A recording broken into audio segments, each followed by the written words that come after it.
तर कोकणामध्ये शिवसेना उद्धव बाळासाहेब ठाकरे यांच्या शिवसेनेला धक्का सत्र हे सुरूच आहे।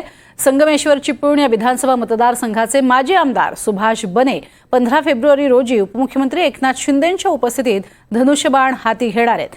यावेळेला त्यांचा मुलगा माजी जिल्हा परिषद अध्यक्ष रोहन बने आणि शेकडो कार्यकर्ते देखील त्यांच्या सोबत असणार आहेत। संगमेश्वर, चिपळूण आणि लांजामध्ये सुभाष बने यांची ताकद आहे। यावेळेला बोलताना विकास कामांसाठी आम्ही शिवसेनेसोबत जात आहोत अशी प्रतिक्रिया सुभाष बने यांनी दिली आहे। कामाच्या रूपानं जर संगमेश्वर तालुक्याचा विकास होत असेल तर आपण विकास कामासाठी शिंदे साहेबांकडे आम्ही गेलो। मला धन्यवाद द्यावे लागतील उदय सामंत साहेबांना, त्यांनी मला घेऊन शिंदे साहेबांकडे गेले आणि शिंदे साहेबांनी माझं म्हणणं ऐकून घेतलं।